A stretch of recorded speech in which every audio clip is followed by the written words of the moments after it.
How's it going, everybody? It's Wardy here, and we're back at it with a jam-packed Big Mets update segment to get into, that being March 28th, 2025. But I'm recording this video just mere hours after the Mets concluded their opening day loss in Houston by a final score of 3-1. So in this one, we're going to get into the key takeaways furthermore beyond our post-game segment that we did this past night that many of you guys saw, and check it out in case you haven't, and be on the lookout for our post-game, hopefully after an amazing victory tonight, this Friday, Game 2, in Houston against those same Astros.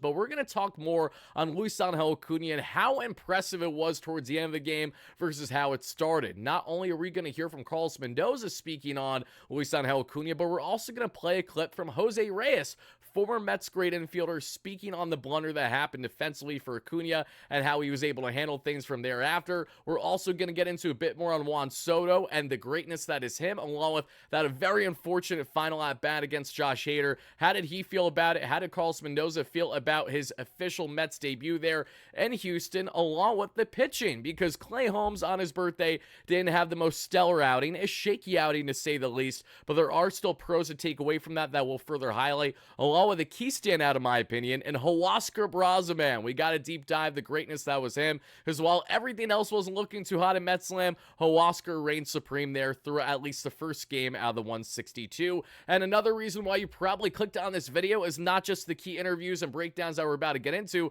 but also the news that came out earlier this past day, which is making it known that yes, Alexander Canario and Holmes Azocar look like that they could be on their way out of Queens. Could the Mets somehow retain one, if not both of them? We're going to get into all those details along with all the latest in Mets land, everybody. So thank you guys kindly for smashing that like and subscribe button as your first chime in. Let me know all your initial reactions to the comments down below. Greatly appreciate it. And shout out, as always, to our amazing sponsor, folks, at BetUS TV for all the latest picks and odds, folks. I want to know from you, New York Giants fans specifically, what the graphic is saying beside me. Who do you think is going to reign supreme there in the end of the QB battle? And when I say QB battle, I think it's a fairly lopsided one right now. As a Pittsburgh Steelers fan, actually, I know all about Russell Wilson. I think he's going to do great for you guys, but it's going to be interesting to see how camp starts there between himself, Jameis Winston, who has a cannon of an arm, but throws as many touchdowns as he usually does picks, and then Tommy DeVito, again, the nice homegrown talent that we all love to talk about, but not a guy that we love so much actually as your starting New York Giants quarterback.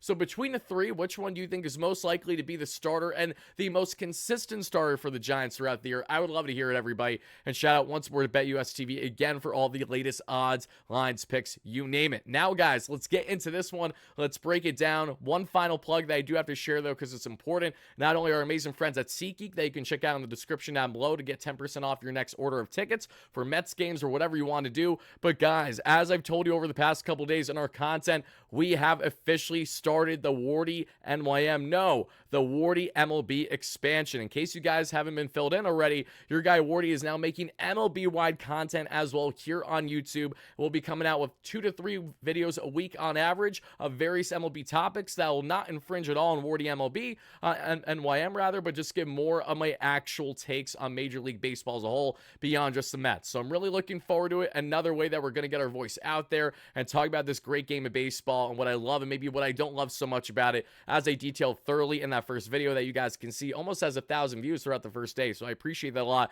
Thank you guys for subscribing in advance. Help us get a 1K there. And also, guys, starting as soon as probably next week at this rate, I'm going to be live weekly in the Playback app. And in case you guys don't know what Playback is a universal app that we're going to utilize plenty that is perfect for sports fans like us. You guys sign into the app utilizing your MLB.TV login if you guys have an MLB subscription, and then you'll join my room right away. It's linked down below as well, and we're going to be doing watch parties while actually watching the MLB game live. We're going to watch the Mets game live in real time in the app, and we're going to simulcast it on YouTube for you guys too. That way you can watch it over there in case you don't have the MLB package, aren't able to get it, and aren't able to chime into Playback. We're going to be simulcasted on YouTube where it's going to be just showing a scoreboard while I share my own play-by-play and reactions throughout at least one, if not multiple games every single week, all season long there in the Playback app. So go to playback.tv/WardyNYM, and thank you guys so much in advance for that. It's going to be so much fun.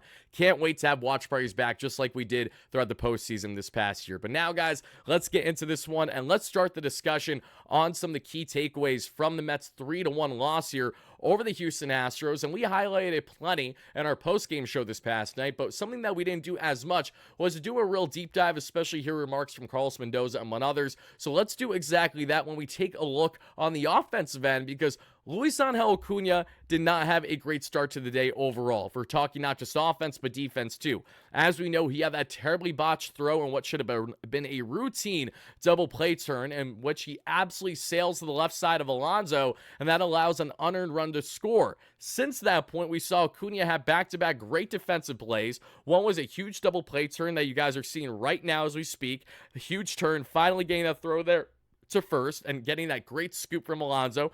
Another sharp play there by Acuna to be the vacuum there to Pete.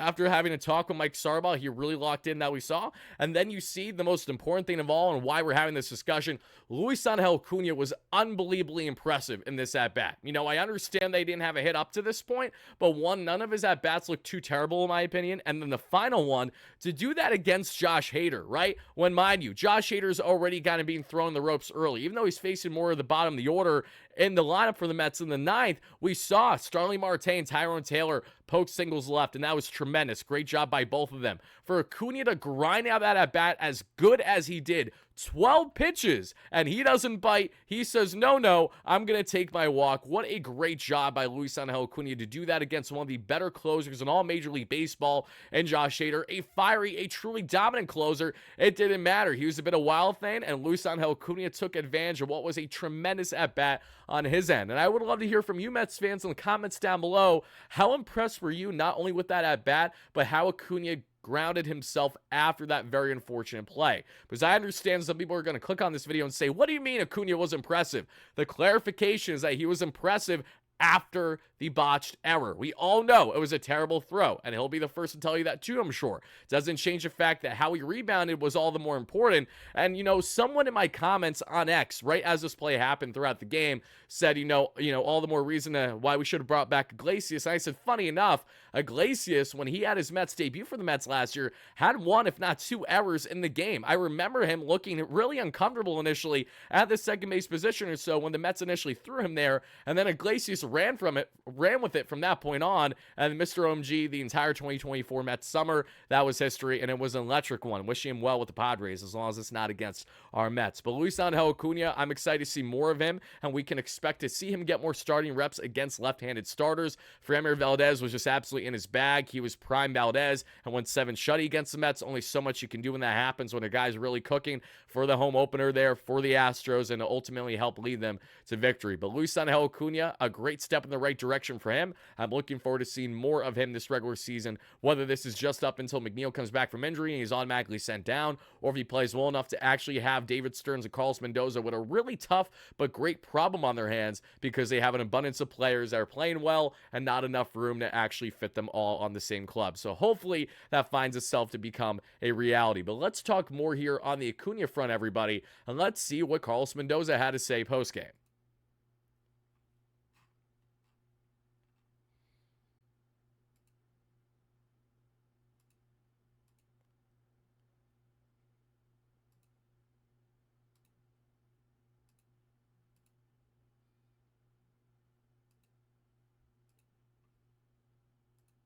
Carlos, what are you thinking as that ninth inning is unfolding?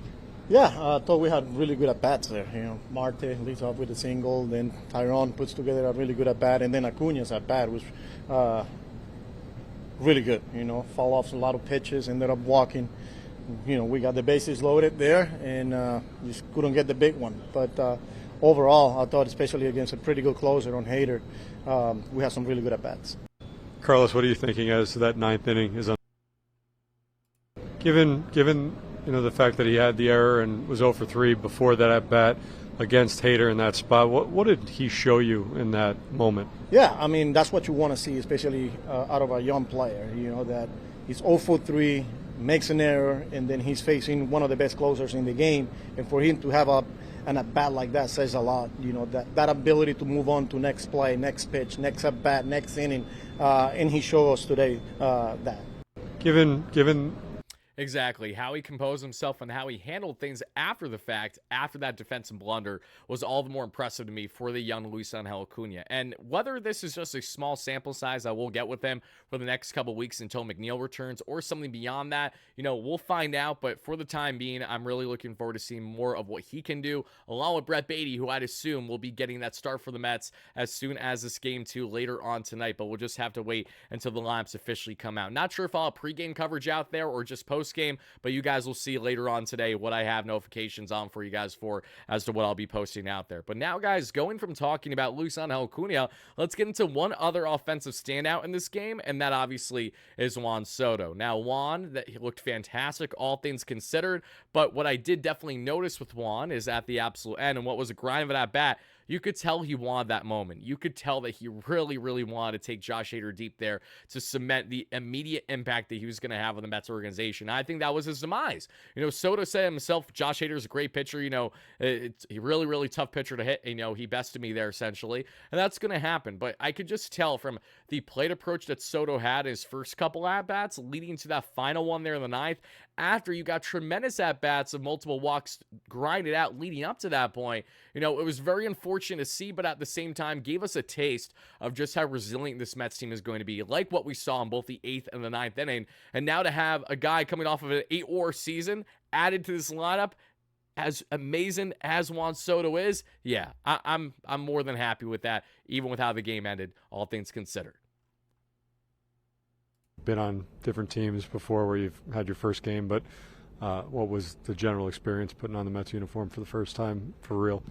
For us, I was expecting to win the game, but definitely it's not how we want it. Sometimes the game, they're a really good team over there, and they come in and grind. For me, it's a good experience. These guys are amazing. We've been having a good time since spring training, so we just got to bring that all the way.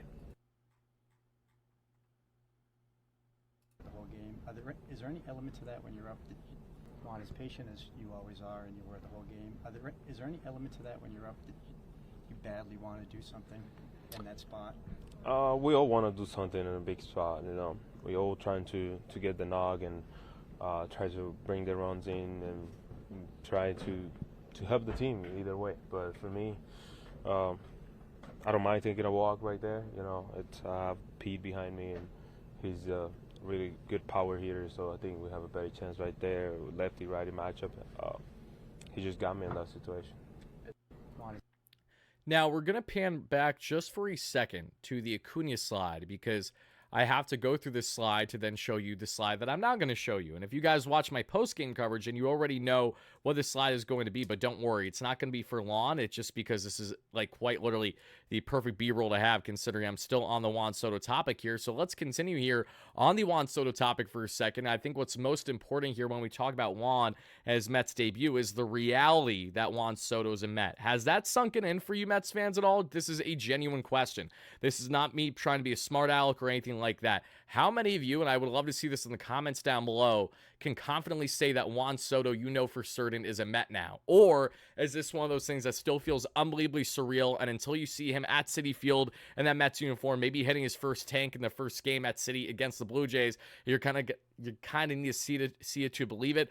I, as someone who witnessed Juan Soto hit multiple home runs in spring training in person, look tremendous every single at-bat, I can tell you that it doesn't at all feel real still. I don't know exactly when this is going to kick in, because I thought it was going to kick in when I was at spring training. I legit was within an arm's distance of Juan Soto at one point as well there from the outfield to the berm. That was the same game that you had that one Yankee fan notoriously heckling him, and then Soto hit a home run right in his direction. I was standing right beside him as that was happening. I was just like, oh, buddy, you have no clue what you're getting yourself into. You're just being a sore loser, like what is the vast majority of those contingent of fans that are talking down on Soto, because hey, if Juan Soto strikes out his final at bat against Josh Hader, that's the World Series victory for the Yankees that they never got through 5 games against the Dodgers. Am I right? But reeling back in here, not being as petty Wardy, let me talk about the facts of Juan Soto. You have a generational talent locked in for the next 15 years. Just grasp this, Mets fans. Take a moment to appreciate this.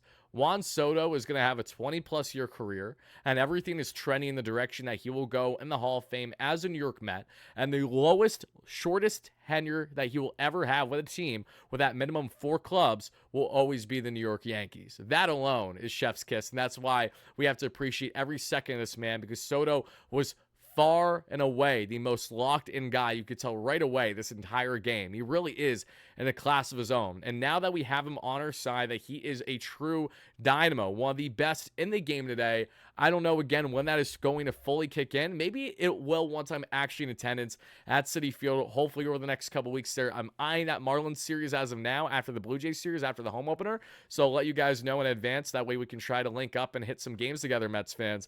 But yeah, until I see him in person at Citi Field, I don't know if it's going to settle, because it really didn't kick in at spring training, and I saw more than enough when it comes to dominance from Juan Soto. But that's enough on the offensive talk. Let's get into a portion that I'm really excited about in today's video, because this is a guy that I've been a heavy advocate for since the Mets acquired him, and I took some heat, understandably so, because Buddy couldn't handle the high heat there that we saw in high leverage last year.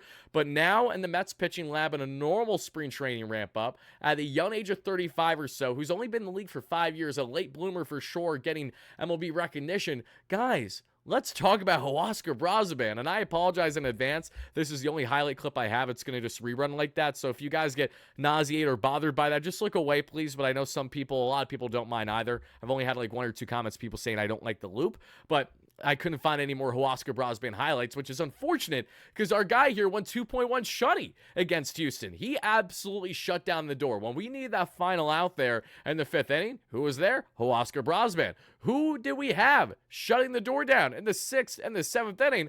Oscar Brazoban. Didn't matter who he's facing. He was a dog. Gave up the hit and the walk, but that was it. That was nothing. 2 strikeouts, a 0 ERA to begin this season. Brazoban sitting 97 that we saw on the sinker and the 4-seam, looking nasty as ever, touching 98 on the gun. The guy has unbelievably electric stuff. It's all about putting it together, because we've seen him succeed greatly over the past couple years with the Marlins. But as soon as he landed with the Mets, he just really wasn't able to get himself comfortable, and I think that had a lot to do with going from the Miami effing Marlins, knowing how the Marlins profile, going nowhere anytime soon, sadly, versus the Mets, where they were in the heat of that playoff race when they acquired him at the trade deadline. So it was imperative that Brazoban not only came in right away, but he performed well. So there was a lot of pressure on the shoulders, understandably so. But to see him now in a full, normal ramp up with the Mets this spring training, we're already reaping the benefits for a guy that, up until Paul Blackburn went down with injury, there was many believing, including myself, that Brazoban was going to start the year in the minor leagues. Not that he was undeserving of being with the club, but rather the Mets have an abundance of arms right now, thankfully, and both Brazoban and Max Crank still have a minor league option left on their contract. So don't be surprised if and when the Mets maximize that when they feel is the right time to do so. But Oscar Brazoban, guys, I thought he was absolutely fantastic. I can't get over his outing. Really stood out a lot to me as someone who I think can be utilized in both low and high leverage for the Mets this year. But to come in and be innings either the way that he was, going 2.1 shutty, is something that I am never going to complain about and I'm always going to appreciate. Now, let me know in the comments down below, everybody, do you expect Oscar Brazoban to stay in this Mets bullpen throughout the entire course of the year? Do you think he'll get set down at some point? Do you think that this is a fluke? I certainly don't think so. I think that there's a lot of great stuff with that arsenal, and it's going to be back the next multiple times he's out there. But I'd love to hear your thoughts in the comments down below, everybody, because now let's briefly get into the further conversation on the other pitching standout, but this time not standing out so much for positive reasons, but rather shaky reasons, which was the case here in Clay Holmes, who had himself not the dominant outing he was hoping for as a birthday boy, towing the rubber on an opening day for the first time ever, and also for the first time since 2018 being utilized as a starter. And I broke down in last night's post-game show the details on Holmes, so I'm going to be brief on this, but I think there was a lot of pluses to take out of this. But the one thing that I reiterated in my post-game show, and I'll say it again, is he barely utilized the kick change, which is a new piece of the puzzle of his arsenal that he had success with throughout spring training. I know that it's a comfortability level versus facing lefties versus righties in the lineup for him, which goes in hand with his usage, but he only threw the kick change, that new piece of the puzzle, 4 times in this outing when he threw 89 pitches. And he actually spoke on that post game, which I found fascinating. And it really just does tell you that, yeah, Clay is obviously just learning as he goes, especially when facing early traffic the way that he did. Thankfully, he only gave up 2 earned runs. And if he just got that one final out, I think a lot of fans are feeling pretty solid about a 5-inning outing for your first start since 2018, a 2 ERA. And yes, you did give up 5 hits, 4 walks. That's the bugaboo. The walks is what killed him most, and he'll say that in a second himself. But the hits as well, he was hanging a little bit all over the plate. So we got to see Clay Holmes just lock in a little bit more and get that command right. And you have to hope that once Francisco Alvarez is back, hopefully no longer than a month and a half from now, that he will help solidify things on the command a bit. Not that Alvy controls everything, and not that Terens is a bad game caller, but I think it's a combination of both. Not only for Holmes, who's trying to get his feet wet as a starter now, but also in the case of who's calling these games and who is going to be handling the defensive work. Alvarez at his best defensively is strong. He fluctuated a lot last year with his health. All the more reason to have a question mark as to what we can expect when he does return yet again from a hamate bone injury. But guys, that is it on the pitching front and the key takeaways there from the game. So all I got left for you now is what Clay Holmes has to say. So let's hear from Clay. Didn't think you had that good sinker today. A, do you agree with that? And if so, what was a little off about it?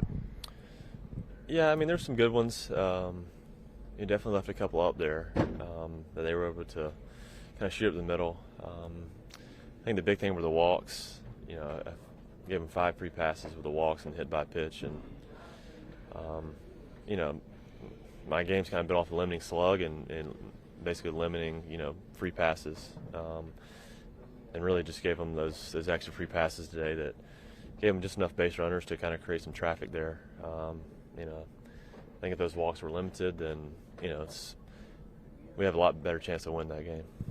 He said it best, and I appreciate the self-reflection right away and knowing exactly what you did wrong, because the only way for Clay Holmes to bounce back from a start like this is to do exactly that. Okay, these were my issues, walking too many guys, didn't have comfortability in my command, didn't utilize some of my new pitches as much as I probably should have. Not to throw the entire kitchen sink at the guys, but at the same time, you know, as the year goes on and as he gets these more consistent starts, naturally, the consistency and the comfortability with the arsenal will come along with it. So, a learning process for Holmes, but I'm looking forward to seeing more of him because I do believe that he is going to have the upside of being an all-star caliber pitcher for the Mets this year. You may not have seen it through game 1, but I think we will have seen it soon enough, and I'm looking forward to when that happens. I did want to play one more clip for you guys before we get on to further topics here, especially when we talk about our guy in Alexander Canario, which Carlos Mendoza is going to be sharing some keywords on in a second.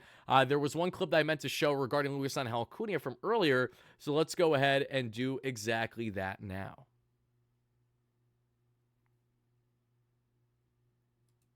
On his error on that double play attempt? Well, I think his footwork was a little bit messed up there. Acuña, he need to understand that he's natural shortstop. That means he got a good arm.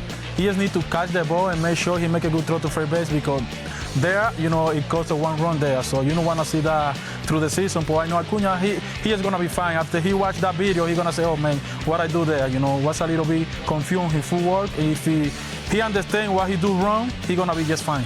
Yeah, Jose, I was wondering if he didn't need to come off the bag as pronounced the way that he did there, because I thought that he had a little protection from the runner there. But look, his day in general on defense sort of made me think about, you know, there were a couple of times when the Astros hit into force outs and he threw the ball to first anyway, kind of like the DP relay. Yes, he felt opening day, you know. It was a little bit exciting. Well, right. I mean, and how do you, like, with a young player like that, how do you sort of, you know, juggle his aggressiveness? He has kind of a natural aggressiveness to him against, like, you know, the caution that you may need on a play, you know, to be a little more careful. He just need to learn from the mistake. You know, he's going to watch the video and he know he do something wrong there with his footwork. Second base is all about footwork and go from there. Like I say, he's natural shortstop, so he got already good arm. So don't try to rush anything, and he's gonna be good. I don't remember you making some throws like that. You were natural. I made some. I mean, I wasn't perfect though, you know. Defensively, you were pretty close. You made that transition.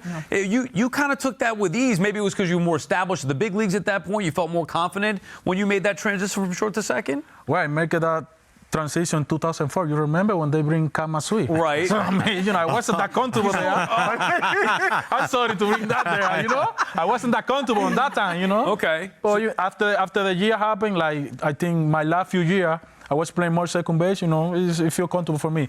He's going to be fine. He was a little bit exciting today. Jose. Love to hear that from Jose Reyes, especially, again, one of the best infielders that I ever had the privilege of witnessing, especially as a young Mets fan. When I think of that core group going back to, not only, obviously a lot of people believe that this is going to be the best Mets offense that we've seen since like 2006, but especially when we think about all those peak years with Jose Reyes and David Wright, I mean, that is at the forefront of my initial fandom as a kid. And I'll be transparent by saying that I wasn't nearly as locked in as I am now. I was more of a casual baseball observer when I was younger, but anytime that I was watching Mets games, my favorite players to watch were David Wright and certainly Jose Reyes, especially number 7 too. What I loved so much about Reyes was the speed, and I really built my own game as an athlete growing up, playing through travel soccer, then being on the fitness club for my high school, and doing various other extracurricular activities. Any sport that I played, I always prided myself on being fast. That's how I got in my striker role and used to jump up through club teams I would play for in soccer when I was younger as a teenager, and I always would try to rock the number 7, and Reyes was one of the reasons why, because I always wanted to be a speed demon just like him. I always admired that so much about his game. But guys, let's get into the news. Again, the most important stuff to some of you guys first chiming in, because you want to know what's going on with Alexander Canario, and you also want to know what's going on with Oscar Brazoban. Well, let's hear from Carlos Mendoza himself.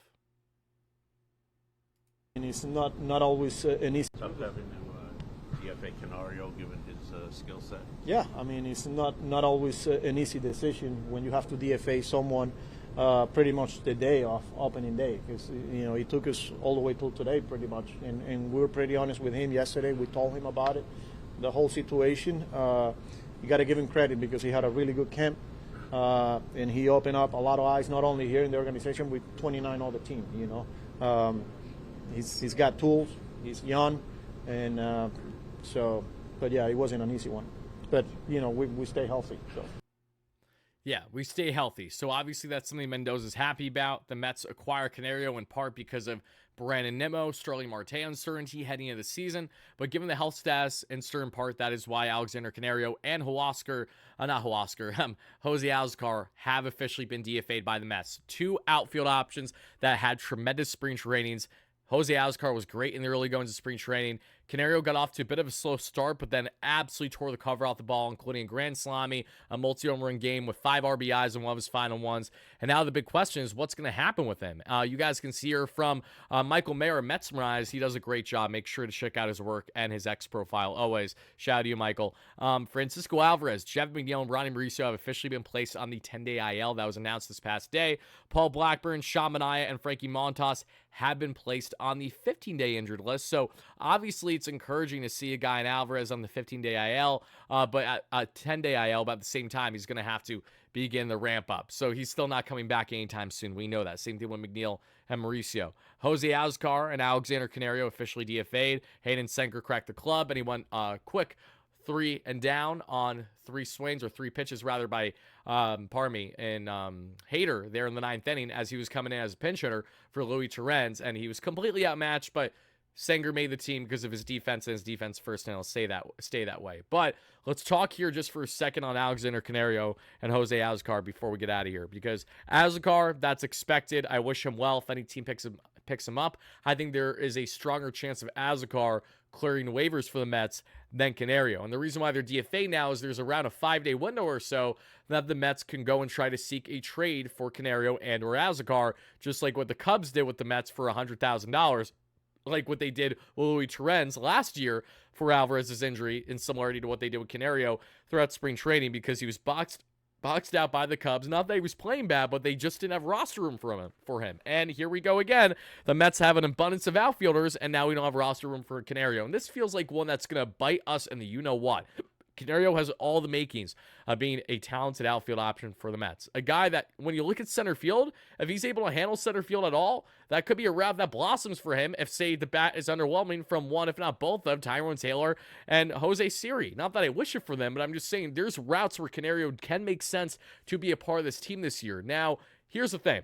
Are the Mets going to try to seek a trade for him first and foremost? Yes. Is there a strong reality where he is dealt? Yes. And should that in fact happen, we'll break it down here on the platform when that does. But in the meantime, if for whatever reason they can't get a suitor for him and or Azocar, and then they will be available in the waiver wire to anyone, if somehow, some way, Alexander Canario clears through waivers, the Mets are going to have themselves potentially something special stored right there in AAA. The only reason why we can't just send him out right there is because he's out of minor league options, because the Cubs are schmucks and only had him up for very limited sample sizes the past couple of years, in which he was fantastic in both of those respective seasons. But guys, that is going to do it for our latest Big Mets update segment. I hope you all enjoyed. Please let us know all your key takeaways in the comments down below, especially on the Canario front, along with all the other key topics. This was a fun breakdown, and be on the lookout for our post-game live show later on late tonight, hopefully after an amazing victory, not a series defeat, but regardless of the outcome, I'll see you guys there. And until next time, no matter what, let's go Mets, baby. Peace out.